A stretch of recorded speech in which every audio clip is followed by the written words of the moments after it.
Shri I Nageswararao గారు, హైదరాబాద్. సత్యం శివం సుందరం 5వ భాగం స్టార్ట్ చేయండి సార్. ఓం శ్రీ సాయిరాం. సత్యం శివం సుందరం 5వ భాగం, విశ్వవ్యాప్తమైన దివ్య ప్రేమ తత్వం. ఈరోజు నాకు పఠించడానికి అవకాశం ఇచ్చారు గురుగారు. భగవాన్ శ్రీ సత్యసాయిబాబా వారి దివ్య చరణాలకు నమస్కరిస్తూ, అహం సత్యబోధక వ్యవస్థాపకులు శ్రీ మల్లి లక్ష్మీనారాయణ గారికి, వరలక్ష్మి గారికి నా హృదయపూర్వక పాదాభివందనములు. ఈ అహం సత్యబోధలో సాయి స్వరూపులైన సభ్యులందరికీ నా హృదయపూర్వక పాదాభివందనములు. సాయిరాం. విశ్వవ్యాప్తమైన దివ్య ప్రేమ తత్వము.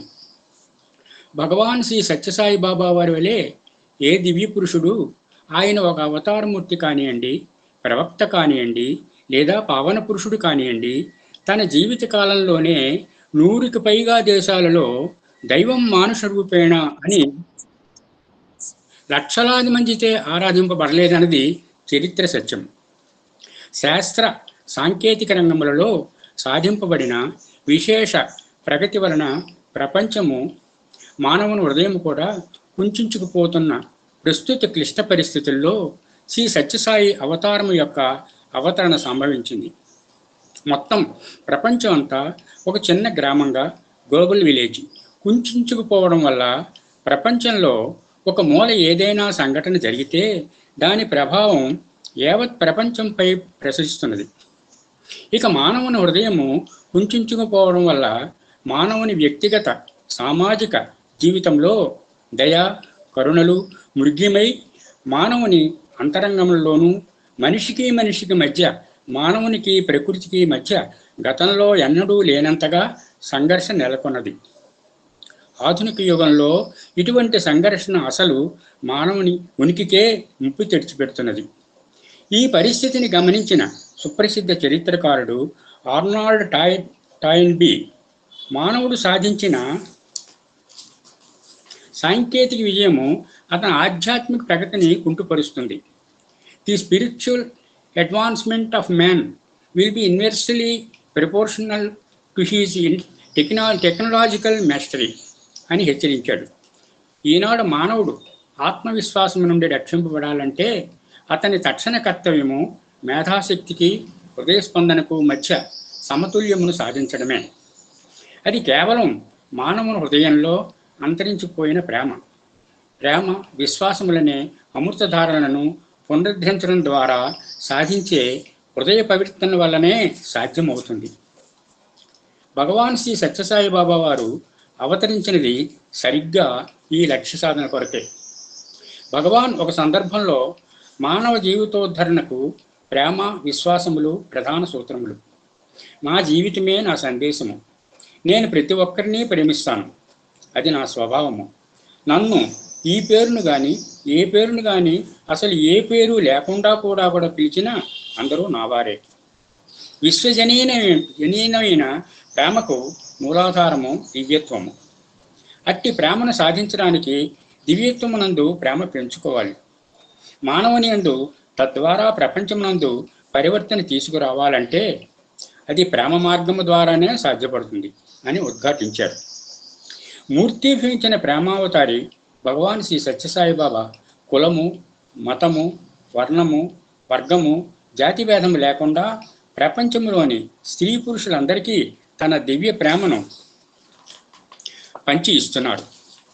భగవాన్ ఒక సందర్భంలో మానవ జాతికి అంతటినీ సోదర బంధముచే ఒకే కుటుంబముగా సంఘటితపరిచే పరమ ప్రయోజనము సాధించుటకు విశ్వమంతటికి ఆధారమైన దివ్యత్వము ప్రతి జీవిలోనూ ఆత్మతత్వముగా భాషిల్లుతున్నదని తెలుపుటకు మానవుడు తనలోని పశువృత్తిని తొలగించుకొని తన లక్ష్యమైన దివ్యత్వ స్థాయికి చేరుకోవడానికి వీలుగా ఈశ్వర పితృత్వము, మానవ సోదరత్వము అనే మహోన్నత సూత్రమును గుర్తించుకొని బోధించుటకే ఈ సాయి అవతరించినది అని ఉద్ఘాటించాడు. చాలా సందర్భాల్లో బాబావారే స్వయంగా తన సందేశమును తానే భక్తులకు అందించాడు. ఆయన భక్తుల్లో ప్రతి ఒక్కరితోనూ ఆయన గల సంబంధము ఆంతరింగికమైనది, వ్యక్తిగతమైనదిను. ఆయన ఒక్కసారి కూడా ప్రత్యక్షంగా దర్శించుకోని భక్తులు కూడా ఆయనతో ఆంతరంగికమైన సంబంధం కలిగి ఉంటారు.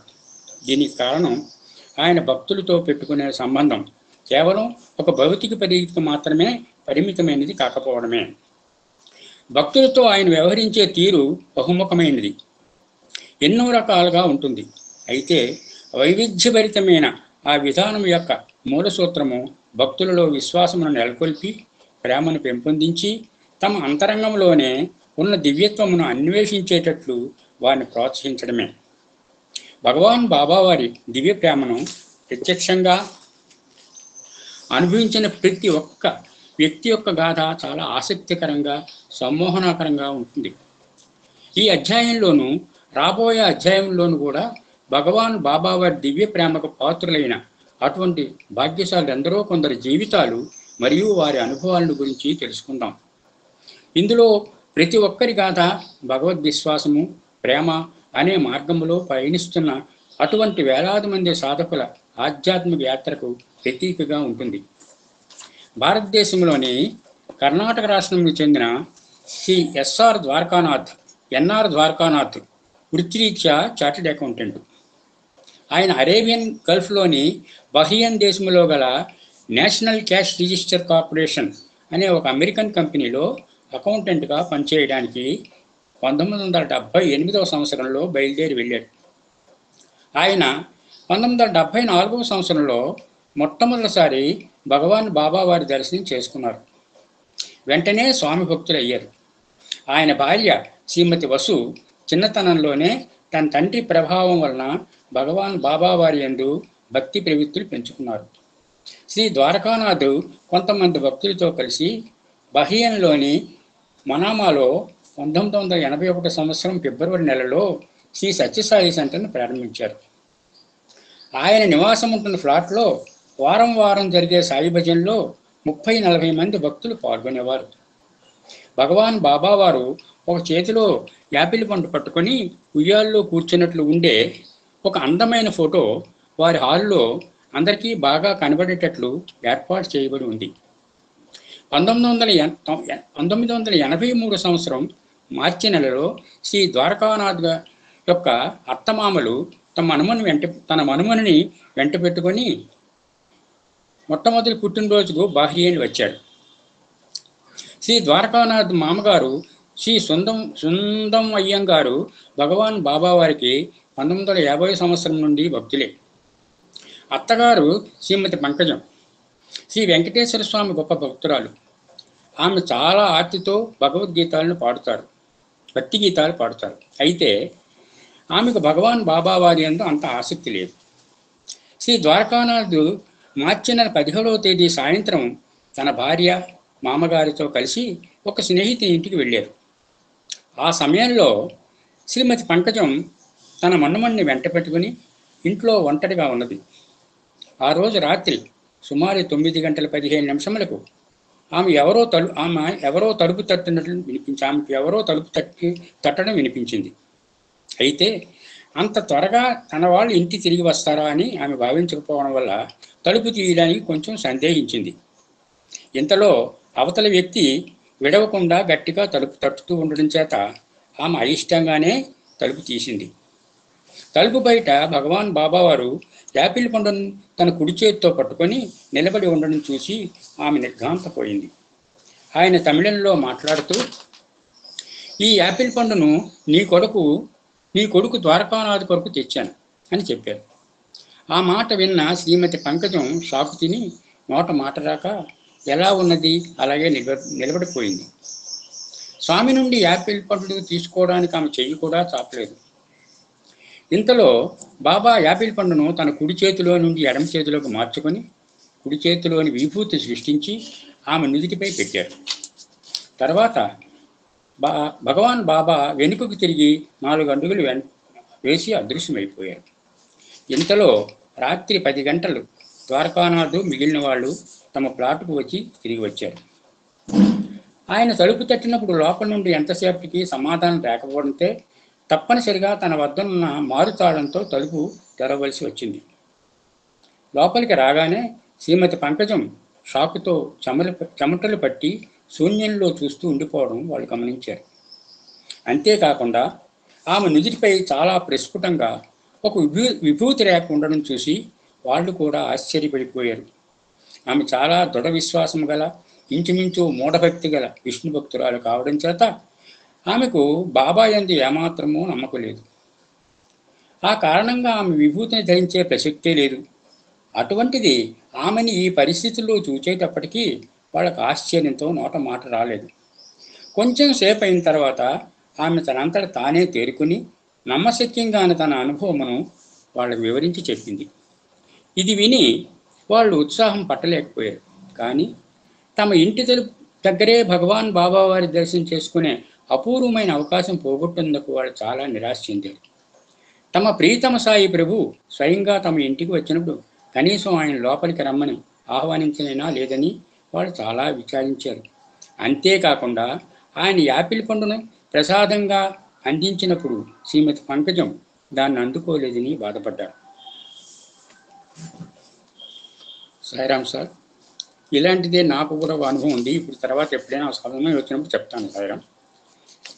అదే రోజున భగవాన్ బాబా వారు ఇప్పుడు చెప్పండి, సిచ్యువేషన్ వచ్చేప్పుడే చెప్పాలి, తర్వాత ప్లేస్ లేదు.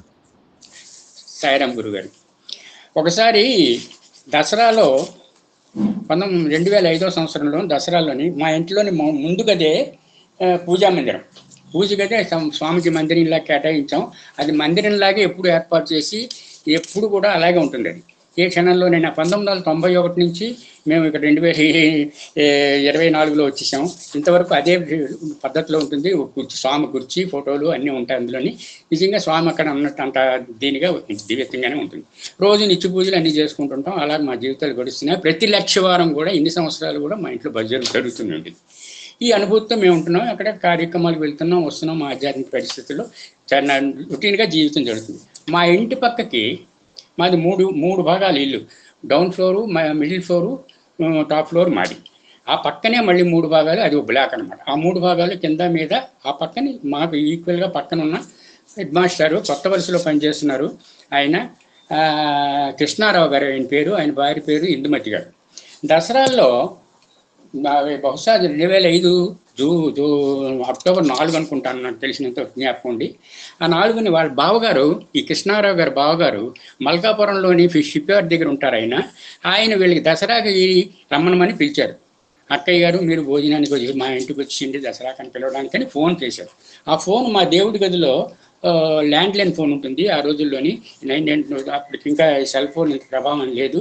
ఆ ల్యాండ్లైన్ దగ్గరికి వచ్చి నేను పిలిచాను ఆయనకి. సరిగ్గా ఉదయం 8 గంటలైంది. నేను మడిబట్టు కట్టుకొని అక్కడ కూర్చొని నిత్య పూజ తయారైనా. ఆయన కూడా పక్కింట్లో, ఆయన కూడా స్వామి భక్తుడు, ఆయన కూడా అలాగే చేసి కూర్చున్నాడు. ఇద్దరం ఒకే వాతావరణంలో ఉన్నాం. ఇంతలో నేను కృష్ణారావు గారు మీకు ఫోన్ వచ్చింది రండి అని పిలిచాను. ఆయన వెళ్ళారు, ఫోన్ తీసుకొని బగబగా వచ్చారు. ఆయన వచ్చిన తర్వాత నేను గబగబా ఫోన్ దగ్గర చూపించాను. సరే, ఆయన నాకు తెలుసు, ఆయన మా భజనలు కూడా వస్తారు, ఫోన్ అక్కడ ఉంది ఆయనకు తెలుసు. అయితే వెళ్ళి ఫోన్ దగ్గర బాబా అని కొంచెం కంగారు. ఇప్పుడు నేను ఎలాగైతే కంగారుగా మాట్లాడతానో ఆయన నాకు ఉంటే ఇంకా 1000 రెట్లు కంగారుగా మాట్లాడతాడు. ఆయన గబగబా ఫోన్లో మాట్లాడి బాబా ఏంటి సంగతి అంటే ఇలా చెప్పాడు. నేను పక్కన నిలబడి వింటుంటే నువ్వు అక్కడ భోజనానికి వచ్చేయాలి బాబా, అది ఇది అని ఏవో చెప్పాడు. అలాగే వస్తామని చెప్పాడు. అంతవరకు ఆయన చక్కగా శుభ్రంగా ఉన్నాడు. సరే, అయిపోయింది. ఆ మాటలు టాపిక్ అయిపోయి ఆయన ఏమంటాడు నేను ఫోన్లో విన్నాను.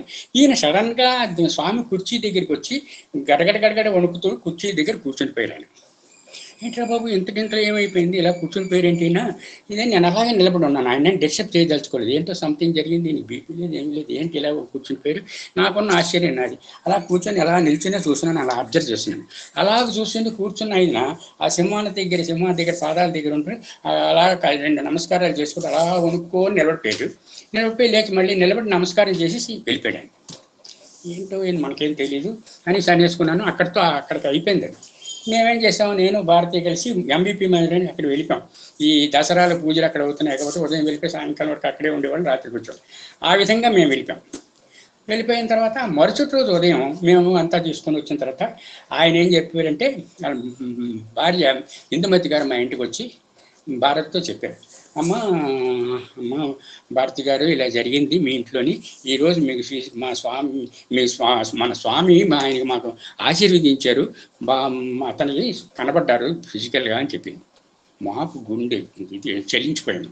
ఏంటి ఫిజికల్ కనబడడం ఏంటి, మా ఇంట్లోనే కనపడడం ఏంటి, ఆ అదృష్టం మనకు లేకపోవడం ఏంటి, సరే లేకపోతేనేంటి అదృష్టవంతుడని కనబడ్డారు కాబట్టి మనకి అదృష్టం వచ్చినట్టే లెక్క అని నేను సంతృప్తి పడ్డాను. సంతృప్తి పడి ఆ తర్వాత కథ అంతా చాలా తమాషాగా జరిగింది. ఆ తర్వాత ఆయన చనిపోయినప్పుడు కుర్రవాళ్ళు కూడా రాలేదు.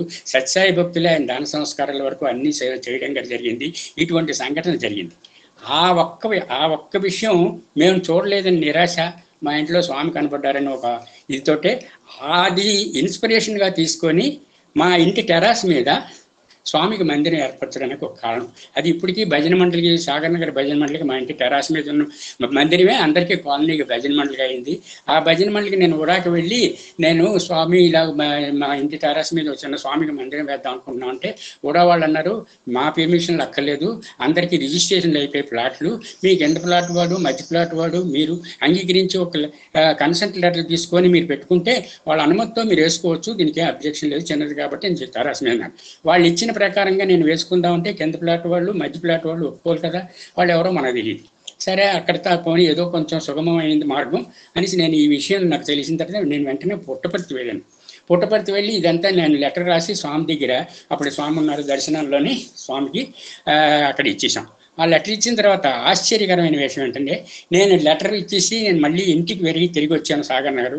తిరిగి వచ్చేటప్పటికల్లా కింద ఫ్లాట్ వాళ్ళు ఒరిజినల్గా ఉడా చేత అలాట్ చేయబడిన ఫ్లాట్ వాడు ఆ ప్లాట్ ఒక అసిస్టెంట్ ఇంజనీర్కి అమ్మేశారు. ఆ అసిస్టెంట్ ఇంజనీరు భారతి వాళ్ళ నాన్నగారిది స్టూడెంట్. అది నెంబర్ 1. నెంబర్ 2 ఏంటంటే మధ్యలో ఉన్న ఆవిడ విజయలక్ష్మి గారని పబ్లిక్ ప్రాసిక్యూటరు, ఆవిడ స్వామి భక్తురాలు, అలాగే సిడి భక్తురాలు.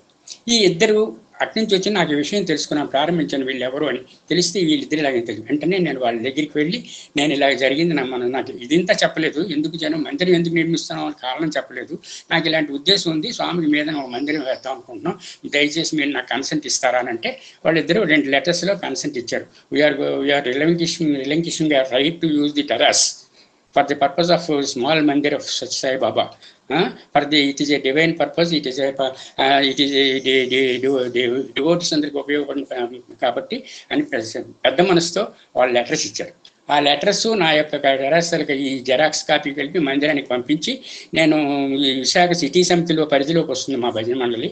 ఆ భజన మండలి అప్పటికి 2002లో అయింది. ఈ విషయం 2006లో నేను ఎవరికి అడగకుండా ఎవరికి చెప్పకుండా ఎందుకు తెలియకుండా ఓ చిన్న స్మాల్ మందిరం, నేను రిటైర్ అయిపోయాను 2004లో.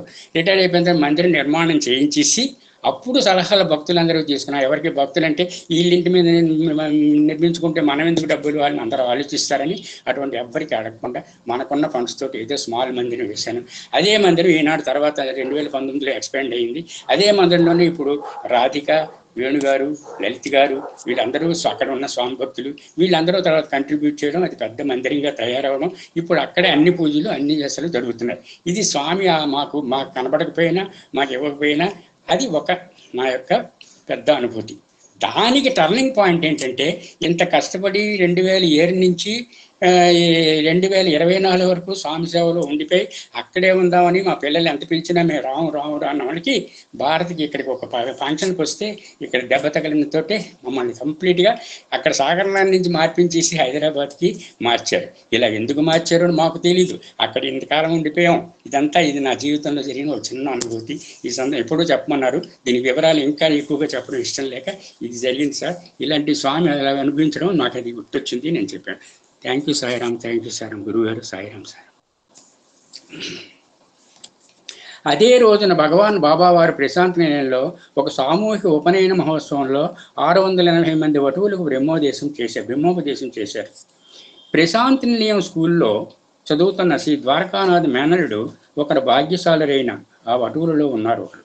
ఆ రోజున అక్కడ సమావేశమైన వటువులను, వారి తల్లిదండ్రులను, ఇంకా వేలాది మంది భక్తులను ఉద్దేశించి మాట్లాడుతూ భగవాన్ బాబా గాయత్రీ మంత్రం యొక్క విశిష్టతను గురించి వివరించారు. ఆ మరుసటి రోజు సోమవారం నాడు మనామాలోని శ్రీ ద్వారకానాథ్ ఇంట్లో బాబా పటములో ఆయన అభయహస్తముపై విభూతి ఏర్పడింది. దానితో వారం శ్రీ సత్యసాయి సెంటర్లో జరిగే భజనకు వచ్చే భక్తుల సంఖ్య కూడా బాగా పెరిగింది. 2 నెలల తర్వాత షిరిడి సాయిబాబా పటంపై కూడా విభూతి ఏర్పడింది. అయితే ఒక తేడా ఏమిటంటే శ్రీ సత్యసాయిబాబా వారి పటంపై ఏర్పడే విభూతి ఆయన స్వయంగా తమ దివ్యహస్తములతో సృష్టించే విభూతి వలనే, మెత్తని చూర్ణం వలనే సువాసన కలిగి బూడిద రంగులో ఉంటే, శ్రీ షిరిడీ సాయిబాబా వారి పటంపై ఏర్పడే విభూతి గొరుగుగా గోధుమ రంగులో ఎటువంటి వాసన లేకుండా షిరిడీలోని దుని నుండి తీసిన ఊది వలె ఉండేది. ఇంకొక విషయం ఏమిటంటే, శ్రీమతి పంకజం భజనలకు హాజరైనప్పుడు ఆమె నుదుటిపై విభూతి ఏర్పడేది. అప్పుడు ఆమె వాళ్ళ ఇంటికి వచ్చినప్పుడు విభూతులు నుదుటిపై రాసింది.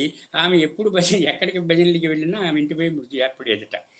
ఇది భగవాన్ బాబా వారు బాహ్యంలోన ఆమె ఇంటిలో ప్రత్యక్షమై దర్శనం ఇవ్వడానికి వారం రోజుల ముందు ఆమె కుడి మోకాల కింద వాచి డాక్టర్లకు చూపించగా, బహ్రియన్ అమెరికన్ మిషన్ హాస్పిటల్ డాక్టర్లు దాన్ని ట్యూమర్గా నిర్ధారించి శస్త్రచికిత్స ద్వారా తీసివేయాలని నిర్ణయించారు. అయితే బహ్రియన్ భగవాన్ బాబా వారి దర్శనం చేసుకున్న తర్వాత అద్భుతమైన రీతిలో ఆ ట్యూమర్ దానంతటిది మాయమైంది. ఈ దివ్యానుభూతి ద్వారా తన ఆరాధ్యమైన శ్రీ వెంకటేశ్వర స్వామి భగవాన్ శ్రీ సత్యసాయిబాబా ఒకరేరని శ్రీమతి పంకజం గుర్తించి మహదానందం పొందారని వేరే చెప్పనవసరం లేదు.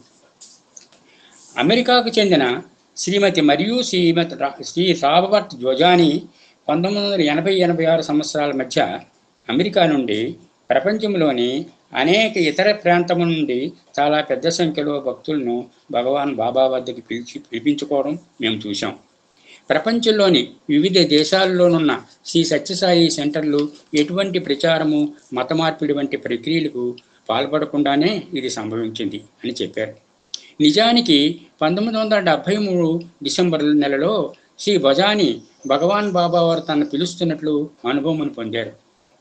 తన తండ్రి చనిపోయిన సంవత్సరం తర్వాత ఆయనకి అనుభవం కలిగింది. ఆ సమయంలో ఆయన జీవితం యొక్క పరమావధిని మరియు ప్రాపంచిక సుఖములు కదిలిపోయే మేఘములని తెలుసుకోలేకపోవడం వలన కలిగిన ఒక విధమైన అశాంతితో చాలా బాధపడుతున్నారు. ఆ అశాంతియే ఆయనకు ఆధ్యాత్మిక సత్యాన్వేషణకు పురిగొల్పింది. శ్రీ రాబర్ట్ మొట్టమొదటిగా తన భార్య బార్బారా నుండి భగవాన్ బాబా వారి గురించి తెలుసుకున్నారు. ఆమె భగవాన్ బాబా వారి భక్తురాలు. ఒక ఆమె వద్ద యోగ సాధన నేర్చుకుంటున్నారు. శ్రీ రాబర్ట్ భగవాన్ బాబా వారి ఫోటోలను కొన్ని చూశారు. బాబా స్వయంగా పాడిన హృదయాన్ని కదిలించే కొన్ని భక్తి గీతములు గ్రామ్ఫోన్ రికార్డుల ద్వారా విన్నారు. అయితే అప్పట్లో ఆయన భగవాన్ బాబా వారి యందు అంతగా ఆసక్తి చూపించలేదు. ఎట్టకేలకు 1973 సంవత్సరం డిసెంబర్ నెల 9వ తేదీని శ్రీ భజానీకి భగవాన్ బాబా వారి నుండి పిలుపు వచ్చింది. ఆ రోజు రాత్రి అమెరికాలోని ఆ ఇంట్లో భగవాన్ బాబా వారు ఆయన ఎదుట ప్రత్యక్షమయ్యారు. అది ఒక కళ కాదు, కేవలం ఊహాజనితమైన దృశ్యం కాదు. బాబా ప్రత్యక్షంగా ఆయన ముందు నిలిచారు. స్వర్గస్థులైన తన తండ్రి గొంతుతో, బాబా విచారించకు, అన్నీ చక్కబడతాయి, don't worry, everything will be all right అని చెప్పి అదృశ్యమయ్యారు. అయితే శ్రీ భజానీకి అంతటితో తృప్తి కలగలేదు. తన భార్య వచ్చి, మీరు నాతో వచ్చినా రాకపోయినా నేను మాత్రం భగవాన్ శ్రీ సత్యసాయిబాబా వారిని చూడడానికి వెళ్తున్నాను అని నిర్బంధంగా ప్రకటించే వరకు ఆయన తాత్సారం చేశారు. 1974 సంవత్సరం ఫిబ్రవరి నెలలో తన భార్య భారతదేశానికి బయలుదేరుతున్నప్పుడు అయిష్టంగానే సరే ఆమె వెంట వెళ్ళడం తప్ప ఆయన గత్యంతరం లేకపోయింది. ఆ యోగా టీచర్ గైడ్ ఆమె సారథ్యంలో వారంతా ఒక గ్రూపుగా కలిసి వెళ్ళారు. బెంగళూరులో దిగగానే శ్రీ భజాని, నేను నిన్ను ప్రశాంతిలో దిగబెట్టి నీకు కావలసిన ఏర్పాట్లన్నీ చేసి మళ్ళీ బెంగళూరు తిరిగి వచ్చి చుట్టుప్రక్కల ప్రాంతాలని చూస్తాను అని తన భార్యతో చెప్పారు. ఆ రోజు సాయంత్రానికే తిరిగి బెంగళూరు వచ్చేసే ఉద్దేశంతో ఆయన తాము దిగిన హోటల్లో రూము కూడా ఖాళీ చేయలేదు. కానీ ఆ రోజును వాళ్ళు ప్రశాంతి నిలయం చేరుకున్నప్పటికీ సాయంత్రం చాలా ఆలస్యమైంది. అందువలన ఆ రాత్రికి అక్కడే ఉండి మరునాడు ఉదయం బెంగళూరు వెడదామని నిశ్చయించుకున్నారు. ఆ మరునాడు ఉదయం భగవాన్ బాబా ఆ గ్రూపులోని వారందరినీ ఇంటర్వ్యూకి పిలిచి వారితో 20 నిమిషాల పాటు మాట్లాడారు. ఆ భగవాన్ మాట్లాడుతుండగా వింటున్న శ్రీ భజాని హృదయంలో ఓ తీవ్రమైన ఆవేదన ప్రారంభమై, తాను 12 సంవత్సరాల బాలుగా ఉన్నప్పటికీ మనస్సును వేధిస్తున్న 3 ప్రశ్నలు ఆ సమయంలో ఆయన స్మృతిపథంలో తలుపుకుని మెరిశాయి.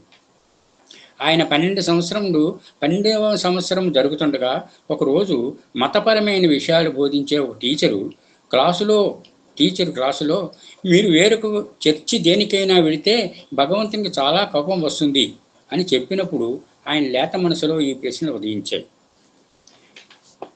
అందులో మొదటి ప్రశ్న, భగవంతుడంటూ ఉంటే ఆయన అందరికీ భగవంతుడే అయి ఉండాలి, కానీ వేరొక విధంగా ఎలా ఉంటుంది? రెండో ప్రశ్న, భగవంతుడంటూ ఉంటే ఆయన జీసస్ జన్మించక పూర్వము ఆయన శిలువపై మరణించిన తర్వాత కూడా ఎందుకు అవతరించలేదు? ఇక మూడవ ప్రశ్న, ఈ ప్రపంచము మరియు విశ్వము గురించి మానవునికి అవగాహనకు అతీతమైన విషయం ఏదో ఉండాలి కదా అని. ఆ ఇంటర్వ్యూలో భగవాన్ బాబా వారి దివ్యవాణి వింటున్నప్పుడే శ్రీ భజాని అంతరంగం నుండి ఆ ప్రశ్నలకు సమాధానం లభించింది. అవును, భగవంతుడు ఉన్నాడు, ఆయన అందరికీ భగవంతుడే. మొదటి ప్రశ్నకు సమాధానం. 2, అవును, ఆయన జీసస్కి ముందు తర్వాత కూడా అవతరించారు, ప్రస్తుతం ఆయన ఇక్కడే ఉన్నాడు, అది రెండో సమాధానం. 3, అవును, మానవుని అవగాహనకు మించి విశ్వమును గురించి విషయాలు ఎన్నో ఉన్నాయి. ఈ 3 ప్రశ్నలకు స్వామి సమాధానం చెప్పారు. ఆ ఇంటర్వ్యూ పూర్తయిన తర్వాత శ్రీ భజాని తన భార్య వద్దకు వెళ్ళి, శ్రీ సత్యసాయిబాబా సాక్షాత్తు భగవంతుడే, నేను బెంగళూరు తిరిగి వెళ్ళను, ఇక్కడే ఉంటాను అని చెప్పారు. భగవాన్ బాబా వారి వద్దకు శ్రీ భజాని దంపతులు ఆధ్యాత్మిక యాత్ర ఆ విధంగా ప్రారంభమైంది. ఆ తర్వాత ఆ దంపతులు ఒకసారి స్వామిని కలుసుకున్నప్పుడు ఆయన తాను 1973 సంవత్సరంలో డిసెంబర్ 9వ తేదీని వారింటికి వచ్చినట్లు ధృవపరిచారు. ఆనాటి నుండి భగవాన్ బాబా వారి యందు వారికి గల ప్రేమయే వారి జీవితాలకు ఆలంబనం అయ్యింది. సుప్రసిద్ధ జర్మన్ మతతత్వ శాస్త్రవేత్త రాబర్ట్ షుల్లర్ ఒక సందర్భంలో ఎక్కడ దివ్య ప్రేమ ఉట్టుపడుతుందో అక్కడ అద్భుతమైన మహిమలు జరుగుతాయి. In the presence of love miracles happen అని ప్రకటించారు. ఈ భజాని దంపతులు జీవితాల్లో ఎన్నో అద్భుతాలు జరిగాయి. అందులో కేవలం క్యాన్సిల్ చేశాను, క్యాన్సర్ ఈజ్ క్యాన్సిల్డ్ అనే భగవాన్ బాబా వారి ఒక్క మాటతో శ్రీ భజాని క్యాన్సరు వ్యాధి నయమైన మహిమ కూడా ఉన్నది. అయితే తమ జీవితాలలో భగవాన్ బాబా వారి ప్రేమానుగ్రహములు నిరంతరంగా ప్రవహించడమే ఒక అద్భుతమైన మహిమని, దానివలన తాము జీవితంలో ఎదురయ్యే ఒడిదుడుకులను తట్టుకొని నిలబడగలుగుతున్నామని శ్రీ భజాని దంపతులు భావిస్తారు. శ్రీ భజాని ప్రస్తుతం అమెరికాలోని సత్యసాయి బుక్ సెంటర్కి చైర్మన్ గాను, ఆయన భార్య శ్రీమతి బార్బరా శ్రీ సత్యసాయి న్యూస్ లెటర్కు ఎడిటర్ గాను సేవలు అందిస్తున్నారు. 1980-86 సంవత్సరాల మధ్య భగవాన్ బాబా వారు అమెరికా నుండి ఏ విధంగా అనేక మంది భక్తులను తమ వద్దకు రప్పించుకుంటున్నారో, కాలింగ్ టు హిమ్, అందులో తమ వంతు పాత్ర ఏ విధంగా ఉందో గుర్తు చేసుకుని ఇలా వివరిస్తున్నారు. 1980వ దశాబ్దం మొదటి భాగంలో మేము అమెరికాలో 10.5 లక్షలకు పైగా జనాభా ఉన్న ఫోనిక్స్ అనే పెద్ద నగరానికి మకాం మార్చాం. అక్కడికి వెళ్లే ముందు మేము భగవాన్ బాబా వారిని ఫోనిక్స్లో ఒక సత్యసాయి బాబా సెంటర్ని ప్రారంభించమంటారా అని అడిగాం. అప్పుడు స్వామి తప్పకుండా అలాగే చేయండి, అక్కడే కాదు ఇంకా ఎన్నో సెంటర్లు వస్తాయి అని నొక్కి వక్కాణించారు. ఈ కొత్త స్థలంలో కూడా భగవాన్ బాబా వారి అవతార కార్యక్రమంలో పాలు పంచుకునే అవకాశం లభించినందుకు మేము సంతోషించాం. స్వామి ఆదేశానుసారము ఫోనిక్స్ నగరంలో మేము ఒక సత్యసాయి బాబా సెంటర్ని ప్రారంభించాం. మేమిద్దరం సంగీత పరిజ్ఞానం గలవారం కాము, అలాగే భజనలో లీడ్ చేయగల గాయకులం కూడా కాము. అందువలన మేమిద్దరం ప్రతి గురువారం సాయంత్రం సత్యసాయి బాబా సెంటర్కి వెళ్ళి ఒక టేప్ రికార్డును మా లీడ్ సింగర్గా పెట్టుకొని దాని సహాయంతో భారతదేశంలో పాడే భజన పాటలను నేర్చుకోవడం మొదలుపెట్టాం. అయితే మా ఇంట్లో ఒక పెంపుడు పిల్లి, ఒక కుక్క కూడా ఉన్నాయనుకోండి, అవి కూడా ఆ పాటలను వింటూ ఆనందిస్తున్నట్లు మాకు అనిపించింది. కొన్ని వారాలు గడిచిన తర్వాత ఒక యువతి మా ఇంటికి వచ్చి తలుపు తట్టింది. ఆమె అప్పుడే న్యూయార్క్ నుండి ఫోనిక్స్కి మకాం మార్చింది. అందువలన మా సెంటర్లో చేరాలని అనుకుంది. ఆమె అమెరికాలోని ఒక ప్రఖ్యాత మ్యూజిక్ స్కూల్ నుండి పట్టా తీసుకుని ఉంది. ఆమె భజన పాటలు పాడడమే కాక అనేక సంగీత వాయిద్యములు కూడా వాయించగలదు కూడా. ఈ విధంగా సమర్థత, అనుభవం గల భజన గాయకురాలు లభించిన తర్వాత స్వామి మా సెంటర్కు అంతకంతకు ఎక్కువ మందిని సభ్యులుగా పంపించడం మొదలుపెట్టారు. అసలు వాళ్ళు ఎక్కడుంటున్నారో, ఏ ప్రాంతానికి చెందిన వారు కూడా మాకు తెలియదు. గురువారం సాయంత్రం అయ్యేటప్పటికి అలా అలా వచ్చి చేరేవారు. ఈ విధంగా సెంటర్కి వచ్చే సభ్యుల సంఖ్య పెరగడంతో మేము నెలకొకసారి ఒక ఆదివారం నాడు మధ్యాహ్నం మా సెంటర్లో ఒక బహిరంగ సమావేశం ఏర్పాటు చేశాం. ఆ సమావేశాల్లో Srimati Elsie Cowan, Sri Charles Penn, John Hislop వంటి సుప్రసిద్ధ సాయి భక్తులు మరికొందరు వచ్చి వక్తలుగా ప్రసంగించేవారు. స్వామి చెప్పినట్లుగా అంతకంతకు ఎక్కువ మంది మా సత్యసాయి సెంటర్ రావడం మొదలుపెట్టారు. ఈ సమయంలో అమెరికా మరియు ప్రపంచంలోని ఇతర ప్రాంతాల్లో శ్రీ సత్యసాయిబాబా సెంటర్ల సంఖ్య చాలా ఆశ్చర్యకరంగా పెరిగిపోయింది. 1970 దశాబ్దంలో మా దేశంలో 20కి పైగా మించిన సెంటర్లు లేవు. అయితే 1980వ దశాబ్దంలో ఒక్కసారి విస్తరించి ఇప్పుడు 225కి పైగా సెంటర్లు ఉన్నాయి. 1980 దశాబ్దంలో భగవాన్ బాబా వారు అమెరికాలో వేలాది మంది భక్తులను తమ వద్దకు సెంటర్లకు ఏ విధంగా రప్పించుకున్నారనే విషయం గురించి శ్రీ భోజాని తన అనుభవాన్ని వివరిస్తూ చెప్పిన కథల్లోని మరొక ఉదంతం ఈ విధంగా ఉన్నది. ఫానిక్స్లోని శ్రీ సత్యసాయిబాబా సెంటర్లో జరిగే సమావేశాల్లో శ్రీ భోజాని అడిగిన వారందరికీ విభూతి ప్యాకెట్లు ఇచ్చేవారు. ఆ విధంగా ఒక సమావేశానంతరం విభూతి ప్యాకెట్లు తీసుకున్న ఇద్దరు జంటలు ఇంటికి తిరిగి వచ్చి తమ చేతుల్లో ఉన్న ప్యాకెట్లు విప్పి చూసుకున్నారు. ఇంతలో చాలా ఆశ్చర్యకరంగా ఆ ప్యాకెట్లలోని విభూతి చాలా అందమైన చిన్న చిన్న పువ్వులుగా మారిపోయింది. భగవాన్ బాబా వారి అనుగ్రహ సూచకమైన ఈ అద్భుత లీలకు ఆ ఇద్దరు జంటలు వేరువేరు రకాలుగా స్పందించారు. ఒక జంట భగవాన్ బాబా వారు తమపై చూసిన అనుగ్రహం పొంగిపోయి మంచి దృఢ విశ్వాసం గల భక్తురాలుగా మారిపోయారు. వేరొక జంట ఆ హఠాత్ పరిణామానికి భయపడిపోయి మళ్ళీ ఎప్పుడు ఈ సెంటర్కి ఛాయలకు కూడా రాలేదు. ఆ మొదటి జంట యొక్క జీవితాల్లో ఈ సంఘటన జరిగిన తర్వాత ఇంకా అనేకమైన భగవాన్ అనుగ్రహపూర్వక లీలలు జరిగాయి. అమెరికాలో కొన్ని రెస్టారెంట్ల సముదాయమునకు కార్యనిర్వహణాధికారిగా పనిచేస్తున్న ఆమె తన ఉద్యోగంని విడిచిపెట్టేసి ఫానిక్స్లోని శ్రీ సత్యసాయి బాబా సెంటర్లో ఒక క్రియాశీలక సభ్యురాలుగా చేరిపోయింది. ఆ తర్వాత ఆ సెంటర్లో ఆమె మొట్టమొదటి బాల వికాస్ టీచర్ అయింది కూడా. ఆమె భర్త చైన్ స్మోకర్ కావడం చేత రోజుకి ప్యాకెట్లు సిగరెట్లు ఉజేస్తూ ఉండేవాడు. ఈ దురలవాటు స్వామికి ఇష్టం లేదని అతనికి తెలిసినప్పటికీ అతను దాని నుండి భయపడలేకపోయాడు. అందుకొరకు అతడు స్వామిని ఎన్నోసార్లు ప్రార్థించాడు కూడా. అయితే స్వామి అతన్ని ఈ దురలవాటు నుండి తప్పించడానికి ఒక ఆశ్చర్యకరమైన పద్ధతిని అవలంబించారు. ఆ వ్యక్తి దగ్గర ఉండే ఒక సిగరెట్ పెట్టెలోని సిగరెట్లు ఎప్పటికీ తరిగిపోకుండా ఉండేట్లు చేశారు. ఇక ఈయన ఆనందానికి 3 రోజుల పాటు వరుసగా ఒకటి తర్వాత ఒకటి ఆ ప్యాకెట్లోని సిగరెట్లను తీసి మనసారా కాల్చాడు. చివరకు 3వ రోజు మాత్రమే ఆయన అసలు ఏమి జరుగుతుందో తెలుసుకోగలిగాడు. అక్షయ పాత్రలా ఆ ప్యాకెట్లోంచి వచ్చే వందల సంఖ్యలోని సిగరెట్లను కాల్చడం ద్వారా తన ఆరోగ్యంను సర్వనాశనం చేసుకోవడం ఎంతటి మూర్ఖత్వమో అప్పటికి గ్రహించగలిగాడు. అతనికి జ్ఞానోదయమైంది. ఆ క్షణం నుండి ఆ దుర్వాసన శాశ్వతంగా వదిలిపెట్టేశాడు. మహారాష్ట్రలోని సాంగ్లీ మరియు కొల్హాపూర్ లా కాలేజీలో పనిచేసిన ప్రొఫెసర్ అబ్దుల్ రజాక్ బాబురావు కోర్బు మంచి లా టీచర్గా పేరు పొందాడు. 1981 సంవత్సరంలో భగవాన్ బాబా వారు ప్రశాంత్ నిలయంలో కొత్తగా స్థాపించిన విశ్వవిద్యాలయంకు 14 డిపార్ట్మెంట్లకు విజిటింగ్ ప్రొఫెసర్స్ కావాలని తెలిసి చాలా సంతోషించారు. ఆయన అప్పటికి 4 సంవత్సరాలుగా ప్రశాంత్ నిలయం వచ్చి భగవాన్ బాబా వారి దర్శనం చేసుకుని వెళ్తున్నారు. బాబా మాత్రం ఆయనతో ఎప్పుడూ మాట్లాడలేదు. నిజం చెప్పాలంటే భగవాన్ కేవలం ఒక్కసారి మాత్రమే ఆయన చూశారు. అది 1977లో జరిగింది. అయితే ఆయన హృదయాన్ని ఆకట్టుకొని భగవాన్ బాబా వారితో శాశ్వత బంధం ఏర్పరచుకోవడానికి ఆ ఒక్క చూపే సరిపోయింది. ఈ విషయాన్ని ఆయన మాటల్లోనే చెప్పాలంటే ప్రథమ వీక్షణంతో నేను భగవాన్ బాబా వారిని ప్రేమించేశాను, లవ్ ఎట్ ఫస్ట్ సైట్.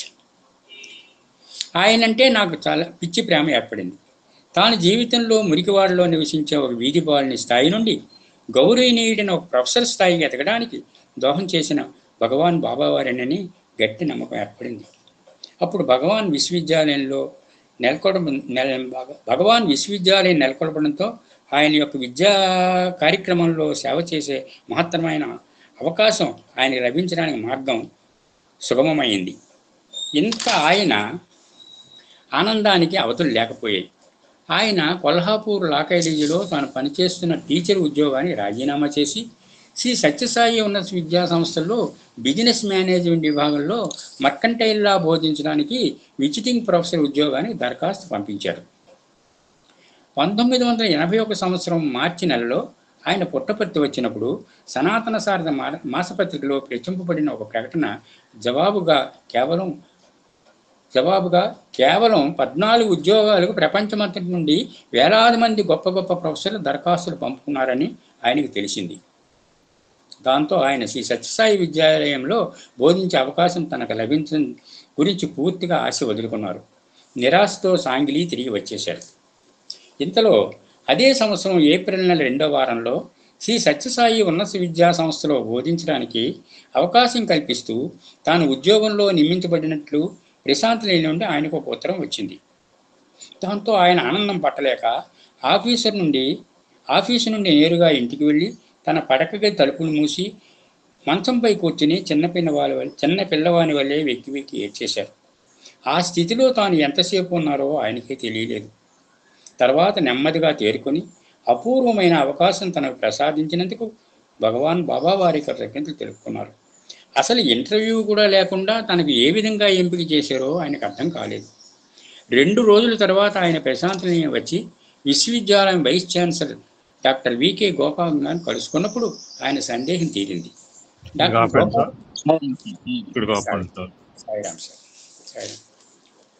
ఒక 2 నిమిషాలు జనరల్ 2 minutes ఓన్లీ జనరల్ గా మాట్లాడి కంక్లూడ్. గురుగారు మళ్ళీ సత్యం సంబంధం 5వ భాగంలో కూడా నాకు చదవడానికి అవకాశం నుంచి ముందు గురువు గారికి నేను కృతజ్ఞతలు తెలుసుకుంటున్నాను. అహం సత్యబోధక అన్నది స్వామి నేను పేరు ఎంత అద్భుతమైనదంటే ఇందులో ఎవరు మాట్లాడినా పెద్దలు మాట్లాడినా పిల్లలు మాట్లాడినా ఎవరు మాట్లాడినా సత్యమైన విషయాలే మాట్లాడాలి. సత్యమైన విషయాలు వాళ్ళు మాట్లాడడానికి ఏం రావు, అవి స్వామే పలికిస్తారు. ఎవరు ఏది చెప్పినా సత్యమైందంటే ఇది సత్యబోధక అనేది కేవలం సత్యబోధకే. ఇటువంటి ప్లాట్ఫారం ఎక్కడ ఉండదు. ప్రశాంత్ అయిన తర్వాత నేను అనంత ఆనందంగా నాకున్న పరిస్థితుల్లో లాస్ట్ డేస్లో నేను ఇక్కడ జాయిన్ అవ్వడం నేను ఎప్పుడూ అదృష్టంగా భావిస్తుంటాను. కొద్దిసేపైనా మనకు భగవంతుడు ఈ అవకాశం కల్పించాడని ఆ సత్యసాయి స్వామికి, తర్వాత గురువు గారికి, ఇక్కడ పెద్దలందరికీ, ఎంతమంది నిష్ణాతులు ఉన్నారు ఇక్కడే, ఇందరి మధ్య మేము చాలా చిన్నవాళ్ళమి. ఇటువంటి నిష్ణాతుల మధ్యన మాకు ఒక అవకాశం వెనకని నేను పెరటి ద్వారం నుంచి వచ్చానేమో ఇందులో కనుక్కుంటుంటాను. నేను మేము డైరెక్ట్గా సింహద్వారం నుంచి రాలేదు, పెరటి ద్వారం నుంచి వచ్చి వెనక కూర్చుంటే ఆ వెనక బంజిలో కూర్చొని నేను నాకు ఈ తృప్తి కలుగుతున్నందుకు నాకు ఎంతో సంతోషంగా ఉంది. అందరికీ మరోసారి ధన్యవాదాలు చేస్తున్నాను. సాయిరాం. గురువు గారికి ప్రత్యేకంగా ధన్యవాదాలు చేస్తున్నాను. కోటేశ్వరరావు గారికి, పద్మాబాయిని గారికి, సభ్యులందరికీ కూడా నా యొక్క కృతజ్ఞతలు తెలుపుకుంటున్నాను. Sairam, Sairam, Sairam. Thank you so much.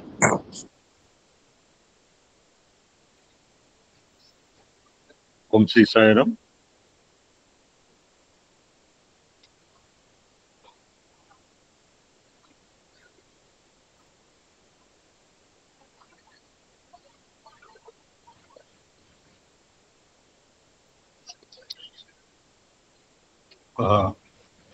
ఈశ్వరంబడే రోజు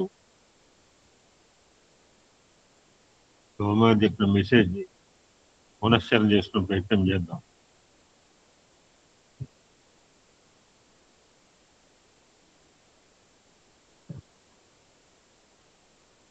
అయిపోయి చాలా అంటే అమ్మను ఎప్పుడు మర్చిపోతారో మా అమ్మని వాళ్ళ అమ్మని పొద్దున్న తలుచుకున్నాం. ఇద్దరు అమ్మని రోజు తలుచుకోవాలి.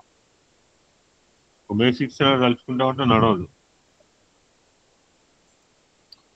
బ్యూటిఫుల్ ఇన్సిడెంట్ అనమాట ఇది. స్వామి అందరి తల్లులు దృష్టిలో పెట్టుకుని అందరి పిల్లలు, not only mothers and children, సర్వులకి మనకు కూడా అన్ని అద్భుతమైన మెసేజ్ అండి.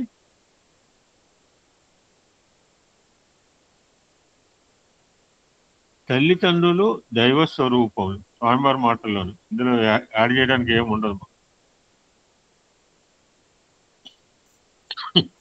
వారిని గౌరవించి సంతృప్తి పరచడమే సర్వుల కర్తవ్యం. Showing gratitude the parents because the head, food and blood everything belongs to my parents and to your parents all. ఎవరు చెప్పారు ఈ మాట? ఎవరో చెప్పలా, పెద్దలు చెప్తూనే ఉన్నారు అనాది కాలం నుంచి. కానీ మనకు తెలిసిన విషయం ఏంటంటే తల్లిదండ్రులు దైవ స్వరూపాలు, వారిని గౌరవించి సంతృప్తి పరచడమే సర్వుల కర్తవ్యము. It is naked fact. ఈ సత్యాన్ని సీతమ్మకు శ్రీరామచంద్రుడు చిత్రకూట పర్వతం ఉన్నప్పుడు చెప్పాట అని స్వామి ఆ రోజు చెప్తుంది. ఇది ఎంతమంది తెలుసో నాకు తెలియదు.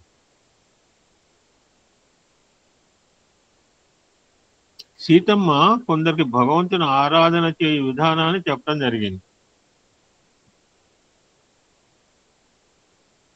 అప్పుడు శ్రీరాముడు అంటే ఇద్దరు సత్సంగాలు చెప్తున్నారు అన్నమాట జంగల్లో, అడవుల్లో. ఏ బ్యాచ్ కా బ్యాచ్ మాలాగా ఎక్కడ నడుస్తుంది అక్కడ నడుస్తుంది మా ఇంట్లో. అప్పుడు శ్రీరామచంద్రమూర్తి, సీత అందరూ భగవంతుడు అని చెప్పిస్తుంటుంటారు, కానీ భగవంతుడు అందరికి కనిపిస్తాడా?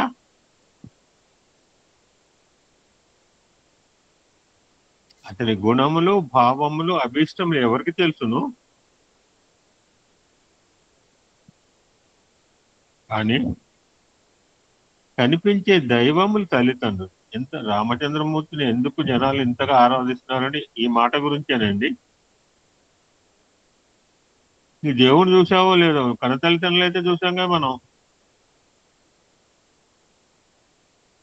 మన అవతార ఎక్కలే మన 24 తారీఖు మన పక్కన ఉన్నప్పుడు మనకు విలువ తెలియదు.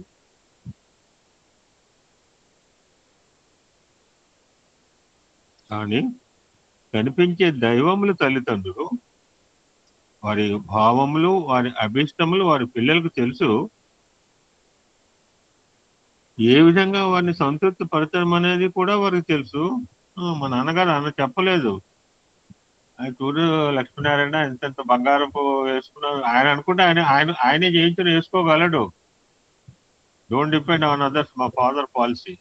నేను కూడా అంతే అంటుంటాడు ఎప్పుడన్నా. చూడు లక్ష్మీనారాయణ మెడలో చూసా ఇంతంత పూతల్లో నాకు అనిపించింది ఒక బంగారపు చేయిస్తే బాగుండు అని ఆర్డర్ ఇచ్చేది. పుట్టపర్తి పోయి వచ్చాను, వచ్చేటప్పుడు అయిపోయింది. మళ్ళీ అంటే అప్పుడు ఎంత ఒప్పుకుండేది చూడండి. ఇప్పుడు ప్రయాణం అంటే ఆలోచిస్తున్నాను. పుట్టపర్తి నుంచి అంటే ఏసీ కోచ్లో లేకపోతే రిజర్వేషన్ జనరల్ కంపార్ట్మెంట్లో వచ్చి మళ్ళీ వెంటనే కొత్తగూడెం నుంచి రామకృష్ణ మంచిర్యాల నుంచి కొత్తగూడెం అంటే 300 కిలోమీటర్లు. కాస్త సింగరేణి ఎక్స్ప్రెస్ తెలిసిన వాళ్ళకి తెలుసు.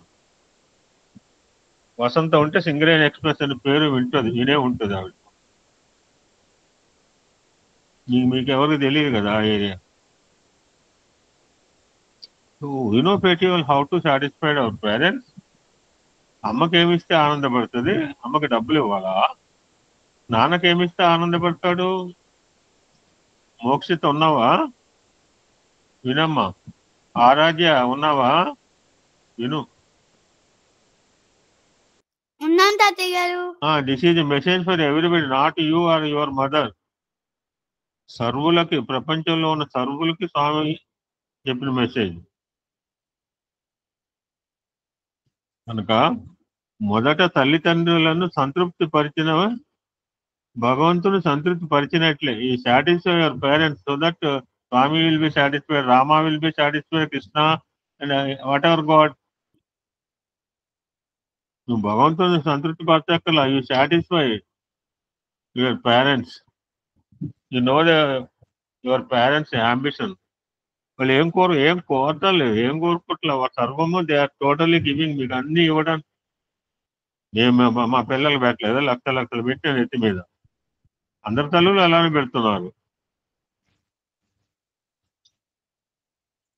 ఆమె కంటిన్యూ చేస్తూ, పూర్వము తల్లులే పిల్లలకు అక్షరాభ్యాసం అనే పవిత్ర కార్యం ఘనంగా జరిపించారు. మా ఫాదర్ మాకు చేశారు.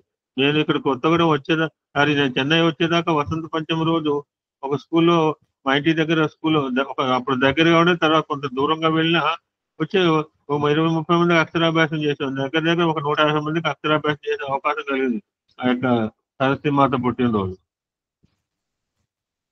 మా నాన్న గారు మీకు కూడా నేర్పింది ఏంటి? ఏం నేర్పుతారు? ఓం నమ శివాయ అని పలక మీద రాసేవారు. ఓం నమ శివాయ సిద్ధం నమః అంటే ఎడ్యుకేషన్ సిస్టమ్ అండ్ విద్యా విధానం దేంతో మొదలయ్యేది? దైవ నామంతో ప్రారంభమయ్యేది. ఓం అని రాసేవాళ్ళు, దిద్ద పెట్టేవాళ్ళం. మాకు ఐఏఎస్ బ్రదర్ అండి, మాకు అప్పటిదాకా అన్నీ ఉన్నాడండి. మా నాన్నగారికి ఎమ్మ కోపం.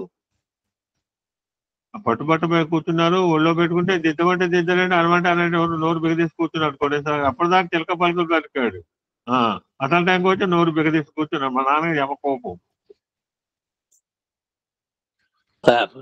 అటువంటి వాడు ఐఏఎస్ అయ్యాడు సార్. కానీ ఈనాడు తల్లులు అర్థం లేని ఆంగ్ల భాషలోని బ్లాక్ షీప్ వంటి రైమ్స్ చెప్పిస్తున్నారు. వీళ్ళ అదృష్టవంతులు ఆరాధ్య, మోక్షిత, ఇంకో పిల్ల అక్కడ క్లాస్ చెప్పుకుంటుంది పాపం. ఆ అమ్మాయికి అదే చదువు, ఈ లౌకిక చదువులు అక్కర్లేదు పాపం. Vishnupriya. These are the real monuments అండి మనకి. ఈ వేసంకాలంలో హాయిగా ఎంజాయ్ చేసుకోకుండా వీళ్ళు ఎక్కడ వచ్చి తలకాయలు నెరిసిన వాళ్ళ మధ్యలో కూర్చుని వాళ్ళకి ఏమవుతుంది సార్ కొట్టేస్తారు చిన్న పిల్లలు పాపం అని చెప్పి ఏమర్థం అవుతుంది పాపం. మీరు ఒక భజన ఇస్తే పాడి ఆనందపడదామని పిచ్చి పిల్ల వచ్చి కూర్చుంటుంది 2 గంటలు. నిజంగా పిచ్చి పిల్ల అది. పూర్వం తీరిక సమయంలో నీతి కథలు చెప్పేవారు. The importance of truth, how to follow ధర్మ, సత్యము యొక్క ధర్మం యొక్క విశిష్టతను గురించి చెప్పేవారు. అదే ఏజ్ ఆఫ్ చైల్డ్హుడ్, బాల్యదశలోను దైవ ప్రీతి, పాప ప్రీతి, పెద్దల పట్ల గౌరవం మరియు విలువలను అలవర్చేవారు. వీళ్ళు ముగ్గురు బాల వికాస్ పిల్లలు కనుక 100% బాల వికాస్ పిల్లలు. మరలా అటువంటి తల్లులు తయారు కావాలని స్వామివారి సంకల్పం అండి. కానీ ఈ ఆధునిక యుగంలో తల్లుల బిడ్డల పరిరక్షణ, నాకు ప్రేమ్ నగర్ సినిమా గుర్తుకొస్తుంది. మీరు కూడా చూసే ఉంటారు ప్రేమ్ నగర్ సినిమా. ఈ ఆధునిక యుగంలో తల్లుల బిడ్డల పరిరక్షణకు ఒక అసూయ, ఒక ఆయాక అప్పచెప్తున్నాం. న్యాచురల్ గా ఏమవుతుందండి, క్రమక్రమైన బిడ్డలను ఆయా పట్లనే ప్రేమ, ఆమె కనిపించకపోతే ఏడుస్తారు, తల్లి లేకపోయినా పర్వాలేదు. మళ్ళీ సాయంకాలం అయ్యేటప్పటికీ బిడ్డలను ఏ పార్కుకో, బీచ్కో, కారులో ఆయాతో పంపించారు. అక్కడ పిల్లలు ఆడుకుంటారు, అల్లరి చేస్తుంటారు. డ్రైవర్ ఆయా కబుర్లు చెప్పుకుంటూ ఉంటుంటారు. అప్పుడప్పుడు వారి మాటలు విని పిల్లలు కూడా వారి మాటలు మాట్లాడుతుంటారు. ఎవరు చెప్తారండి ఈ మాటలు? ఎవరు చెప్తారండి? సాక్షాత్తు స్వామి చెప్పిన సత్సంగం మాట్లాడింది. How the children are spoiling.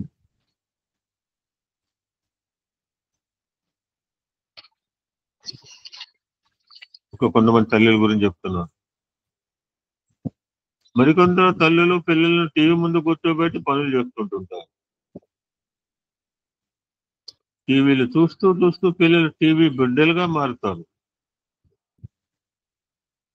చూడండి, చిన్నపిల్లలకు మొబైల్ ఎట్లా ఆపరేట్, మా పైన ఎత్తుమే 2 పిల్లలు. నాకు ఆశ్చర్యం అనిపిస్తుంది. I don't know how to operate ఆ రీల్స్. నాకు రీల్ అంటే నాకు తెలియదు అండి. 64 రీల్ అంటారు, 96 reels. I don't know what is reel also. చిన్నపిల్లలు అండి, అది 1 సంవత్సరం 1.5 కింద పడుకుని మొబైల్ తీసుకుని పైనుంచి కిందకి రాగటం, కుడి నుంచి లాగటం. ఈనాటి పిల్లలకు టీవీ ప్రభావం వలన అనవసరమైన తెలివితేటలు అది. చూడొద్దని చెప్పట్లేదు స్వామి. మొబైల్ ఇస్తారండి, ఏం చూస్తున్నారో ఎవరికి తెలుసండి? హూనో ఆ రాజు ఎవరు తెలుస్తుంది? మోక్షిత, మీ అమ్మ మీకు మొబైల్ ఇచ్చింది. మోక్షిత, నువ్వేం చూస్తున్నావు? అమ్మ చూస్తుందా ప్రతిసారి? ఈ కాన్ ఇప్పుడు మా ఇంటికి ఒక ఖైరా అని పిల్ల వస్తుంది మన ఫ్రెంటీ పార్క్ లో. ఆ అమ్మాయికి మా మొబైల్ ఇవ్వట. నేను నాకే ఆంటీ నాకేం తెలుస్తుంది మా అమ్మ మాకు మొబైల్ ఇవ్వకపోతే గ్రూప్ లో చూడలేదా అంటది మా మేడం. మొబైల్ ఇవ్వకపోతే ఊరుకుంటారా సార్ ఈ రోజుల్లో? అన్నం పెట్టకపోయినా పర్లేదు.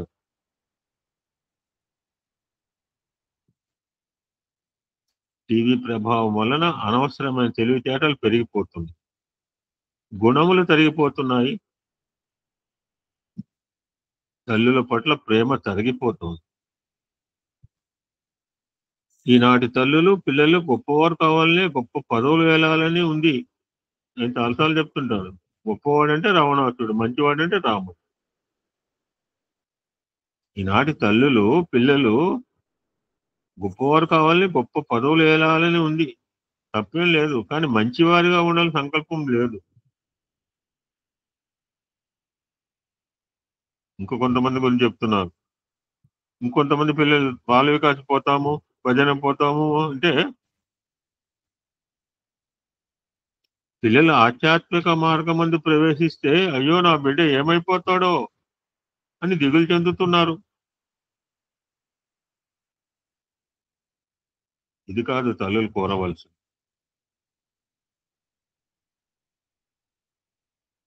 What is the purpose, what is the ఏంటి వాళ్ళ కర్తవ్యం ఏంటి? తల్లిదండ్రులు what is the responsibility?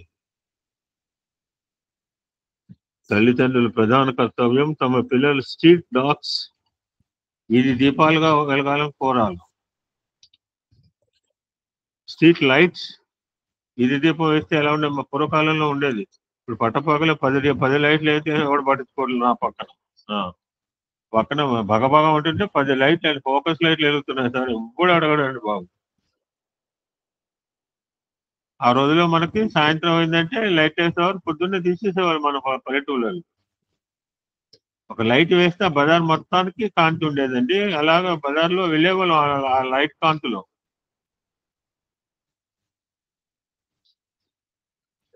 Street lights బాటసారులకు దారిని చూపిస్తాయి, తమ స్తంభాలను తాము సూచిస్తాయి. కానీ ఈనాటి తల్లుల ప్రభావం వల్ల పిల్లలు స్ట్రీట్ డాగ్స్ వల్ల వీధుల్లో తిరుగుతారు.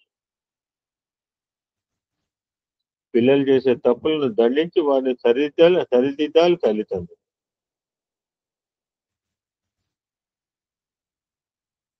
తన కుమారుని బాగుబోరి తత్వాన్ని బోధించి తల్లి తిట్టవచ్చు, పిల్లవాని బొగ్గలు గిల్లి పాలు త్రాగించినట్లు తల్లి పిల్లల మమత మరోరాంది. అమ్మ పెట్టినప్పుడు తింటే అమ్మ ఒక మాట అనకూడదా? మొన్న మా ఇంట్లో ప్రస్తావన చేసుకున్నాం. నాకు తెలిసిన ఒక పిల్ల, చెప్పకూడదు ఇప్పుడు అనవసరం, 8th class 7th class girl, is my Bala Vikas student. అమ్మ ఏదో ఉందని చెప్పి చేయకూడని పని చేసింది నిన్న సార్ చెప్పిన టాపిక్.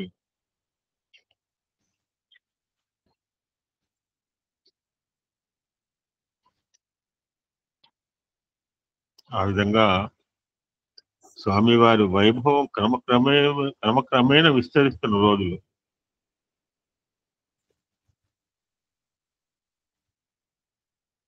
ఒకరోజు తల్లి ఈశ్వరమ్మ స్వామి దగ్గరకు వచ్చి,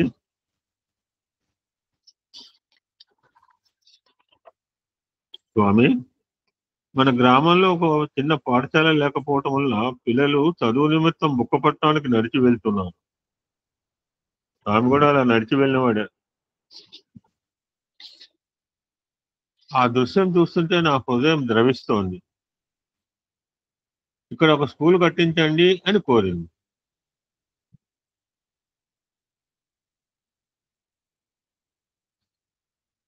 ఆమె కోరిక ప్రకారం ఒక స్కూల్ కట్టించారు స్వామి. మరొకనాడు, స్వామి, మన గ్రామంలో చిన్నపిల్లలకి ఏదైనా జబ్బు జ్వరం వస్తే చికిత్స కోసం తల్లులు పిల్లల్ని, మేము కూడా అట్లా మోసపోయేవాళ్ళము. మా పిల్లల్ని ఆటో ఎక్కాలంటే 1/2 కిలోమీటర్ నడవాలి. అలా మోసేవాళ్ళం భుజాల మీద. బరువు అనుకోలే. ఇప్పుడు మనం బరువు అయిపోయిన వాళ్ళకి.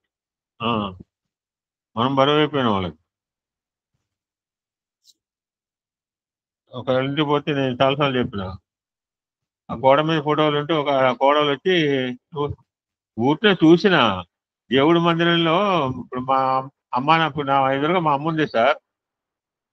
మా ఇంట్లో మా అమ్మ నాన్న మా అత్తగారి ఫోటోలు కూడా ఉంటాయి దేవుడి దగ్గర. దైవంతో సమానం ఉంటారు వాళ్ళు. దైవంతో సమానాలే. ఒక ఆయన అడిగాడు మీ పాకెట్లో మీ అమ్మ నాన్న ఫోటో ఉందని చెప్పి సిగ్గుతో తలకాయ ఉంచుకున్నాను. అమ్మ నాన్న లేకపోతే అత్త మామలు ఆడుంటారు మా జేబులో. బస్ట్ వాళ్ళ ఫోటోలు ఉండాలన్నాడు ఆయన, ఒక పెద్ద మహనీయుడు. అట్లా వారు వెళ్తాం చూస్తుంటే నాకు చాలా బాధ కలుగుతుంది. కాబట్టి మన గ్రామంలో ఒక ఆసుపత్రి కట్టించండి. ఆ గోడ మీద ఫోటోలు చూసి నేను ఆనందపడుతుంటే నా దగ్గర వచ్చింది ఆ ఇంటికి కోడలు. ఏం సార్ అది తీసేమా, వాళ్ళు గోడ మీదే ఉన్నారు కదమ్మా, నీకేం అడ్డం లేదుగా దారిలో. ఆ గోడ మీద ఫోటో రూపంలో ఉన్న నీకేమంటాము, నువ్వు గోడ మీద ఎక్కువ కదా. ఇట్లే ఉన్న డైలాగు హన్మకొండలో, వరంగల్లో, ఒక ఊళ్ళో. వాళ్ళు గోడ మీద ఉన్నారు, నీకు కాలం మీద అడ్డం వస్తే అప్పుడు తీసుకుపోయి అనాథాశ్రమంలో పడదబ్బు. ఆసుపత్రిని కట్టించి ఆమె కోరికను తీర్చారు స్వామి. మరలా కొంతకాలం తర్వాత మరలా స్వామితో, స్వామి మన గ్రామంలో ప్రజలు నీటి కోసం చాలా అవస్థపడుతున్నారు.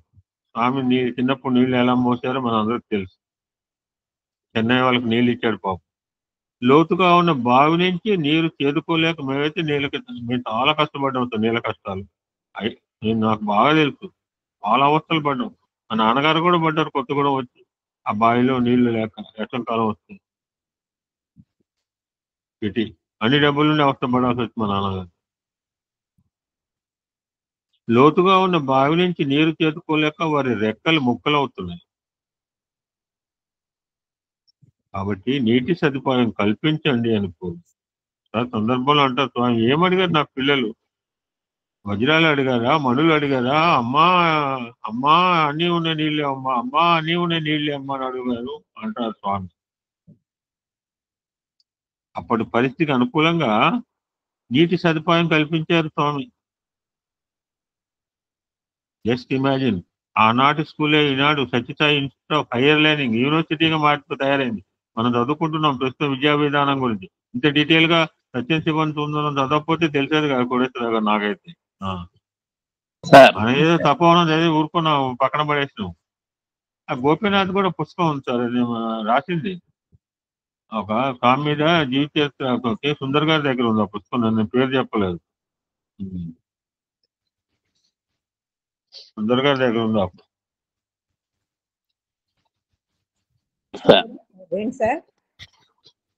నీగా చెప్పాలా సత్యసాయి దివ్య చరిత్ర గోపీనాథ్ అని పుస్తకం ఉంటుంది. సాయి బాబా సార్, సత్యసాయి దివ్య చరిత్ర నేను చెప్పాను నీకు, నేరేటెడ్ దాన్ని మొత్తాన్ని బుక్ ని ఫిల్టర్ చేశారు డిఎస్ శాస్త్రి గారు. ఓకే, ఆనాడు చిన్న ఆసుపత్రి, ఈనాడు Sathya Sai institute of higher medical sciences super speciality hospital. ఒకటి కాదు, రెండు కట్టించారు. ఆనాడు వాటర్ సప్లైకి ఏమి ఇచ్చారో తెలియదు మనకున్న పరిస్థితుల్లో. ఆనాటి నీటి సదుపాయం నీడు సత్యసాయి సుజల స్రవంతి ప్రపంచంలో అద్భుతమైన అన్ని వేల కిలోమీటర్ పైప్ లైన్ 1 సంవత్సరం కాలంలో చేయించారు. బృహత్ పథకం తయారైంది సత్యసాయి సుజల స్రవంతి. దివిజగంగా భూమి తెచ్చిన అద్భుతమైన పాట అంటే ఎవరైనా మంచిగా పాడేవాళ్ళు చివరిలో పాడండి. ఈ ఒక్క పాటే లాస్ట్ లో, దివిజగంగా భూమి తెచ్చిన సాయి పాదము సత్య సాయి అని ఉంటుంది. ఇవన్నీ ఎట్లా సాధ్యమైంది? ఇవన్నీ ఎలా చేశారు? స్కూల్ కానీ హాస్పిటల్ కానీ రెండు 2+ అండ్ మైనస్ కలవాలి గుర్తుపెట్టుకుని కరెంట్ రావాలంటే. తల్లి యొక్క సత్సంకల్పము, సాయి యొక్క నిత్య సంకల్పం, 2 మాటలు రాసుకోవాలి మనకి. 1 plus 1 minus, then electricity was generate. తల్లి యొక్క సత్సంకల్పం ఏం కోరుకుందో ఆవిడ సొంతంగా ఏం కోరుకోలేదు. ఇందాక మా నాన్న ఎప్పుడైనా ఇస్తే రూపాయి 2 రూపాయలు అర్ధనా కానీ వాళ్ళ పోపుల పెట్టలు అక్కడ దాచుకునేది బాబు, ఎప్పుడైనా ఇచ్చేదని మాకు. ఈ రోజు వేలకు వెళ్ళేసి ఏటీఎం కార్డు ఇవ్వకపోతే భార్య ఊరుకుంటుంది. ఈ రోజుల్లో ఏ పాపం మా మేడంలో ఏటీఎం కార్డు అసలు తెలియదు. నేను నన్నే ఎనీ టైం మనీ నేనే ఉన్నా కదా ఆవిడకి. ఈరోజు ఏటీఎం కార్డు లేకపోతే ఊరుకుంటారు 2 పిల్లలు అస్సలు నెవర్.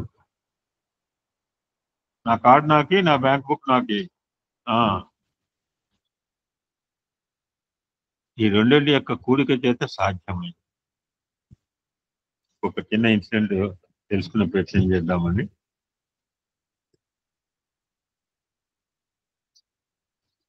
మోక్షితకి వాళ్ళ అమ్మ మధ్య ఎటువంటి రిలేషన్ ఉండాలి, ఆరాధ్య మధ్యకి ఎలా ఉండాలి, నాకు మా అమ్మ మధ్య ఎటువంటి ప్రేమ ఉండాలి.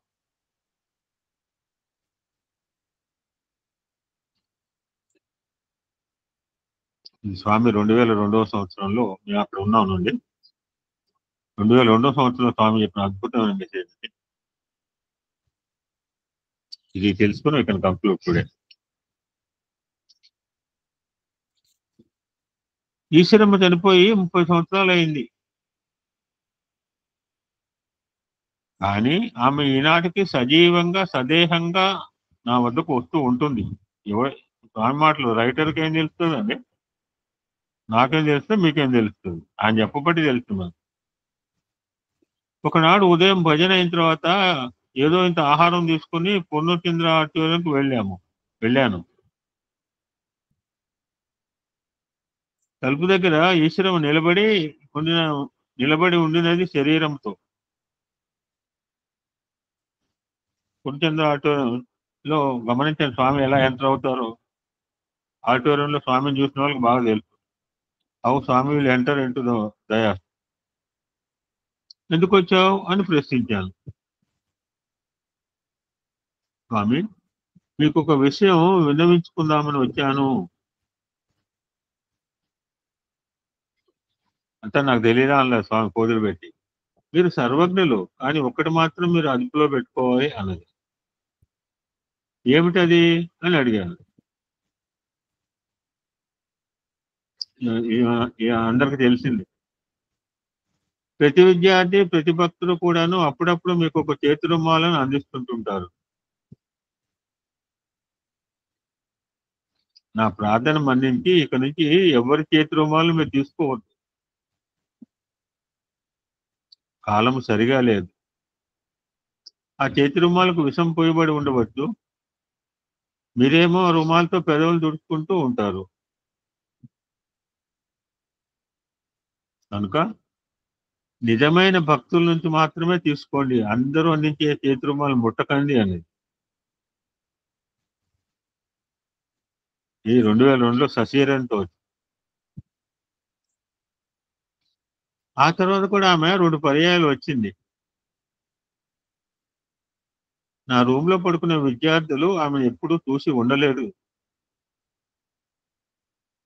కనుక లిఫ్ట్ తాళం వేసి ఉండగా ఆమె పైకెట్ట రాగలిగింది అని ఆశ్చర్యంతో ఆమె ఏదో అడగాలనుకుంటున్న సమయంలో నేను వారిని వారించాను.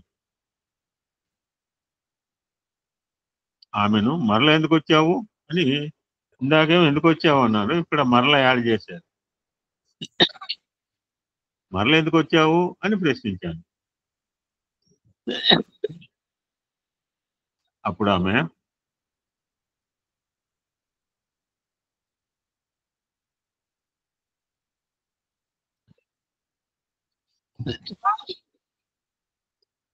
అప్పుడప్పుడు మిమ్మల్ని చూడందే ఉండలేను. మిమ్మల్ని చూచితేనే నాకు ఆనందంగా ఉంటుంది. మా రామకృష్ణాపూర్లో కూడా నన్ను ఒక మా కన్వీనర్ గారి భార్య 3 రోజులు కనపడిపోతే సాయంత్రం ఆఫీస్ నుంచి వచ్చే టైంలో 5ంటికి అలా ఇంటి ముందు కూర్చుంటుంది, కనపడతాను స్కూటర్ మీద. స్వామి, అందరూ భక్తులమని చెప్పుకుంటూ ఉంటుంటారు, కానీ ఎవరు భక్తులో, ఎవరు యుక్తులో 3 పదాలు వాడింది. భక్తులు, భుక్తులు, యుక్తులు తెలియదు. స్వార్థం కోసం అలా నటిస్తారు. వారి కోరికలను తీర్చుకోవడం కోసం అన్నది. స్వామి ఏమన్నారు చూడండి, నువ్వు నా జాగ్రత్త గురించి చెప్పనక్కర్లేదు, నాకు తెలుసు అంటుంది ఆరాధ్య మోక్షిత. అన్నీ నాకు చెప్పాలా? నాకు తెలియవా నేను ఆలోకలా దోరుతున్నా. ఏమనుకుంటున్నావు? ఆమె నవ్వుకుంటూ వెళ్ళిపోయింది. మాతృ ప్రేమ ఈ విధంగా ఉంటుంది అని తెలియజేయడానికి ఈ విధంగా ప్రత్యక్ష ప్రమాణాన్ని అందిస్తున్నాను. ఆమె దేహమును మాత్రం వదిలింది, ప్రాణం ఎప్పుడు స్వామితోనే ఉంది.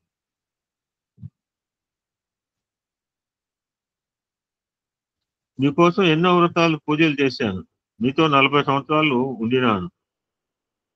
నా జన్మ ధన్యమైంది అంటుంది ఈశ్వరమ్మ నా స్వామి వస్తుండరు.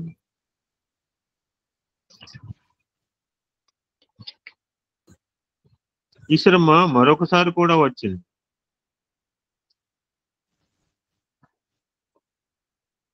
నా గదిలో ఉన్న విద్యార్థులకు ఈ విషయం తెలుసు.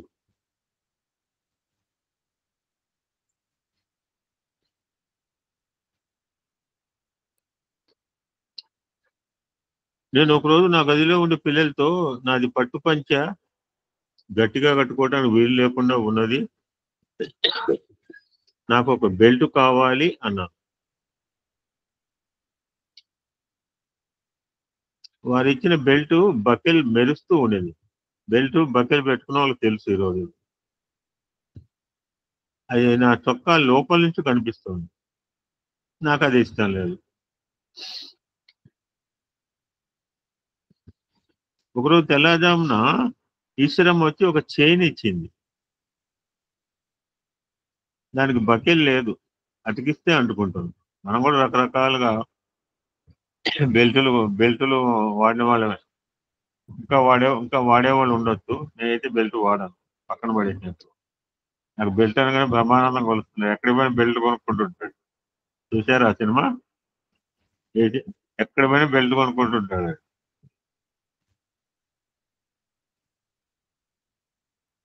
అది ఆమెకు నేనే ఇచ్చాను.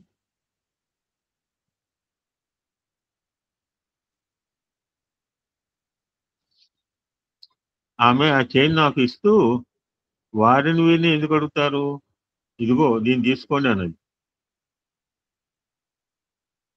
నా టీచర్ పద్మావతి చెప్పింది ఆ రోజు. ఈశ్వరమ్మను నా తల్లిగా నేనే సెలెక్ట్ చేసుకున్నాను. ఆమెకు నాకు మధ్య గల సన్నిహిత సంబంధం అలాంటిది అని చెప్పారు ఒక సందర్భంలో. బిడ్డకి తల్లి మధ్య ఉన్న సంబంధాన్ని ఏ మాటలో చెప్పగలమండి? What we can express in our words.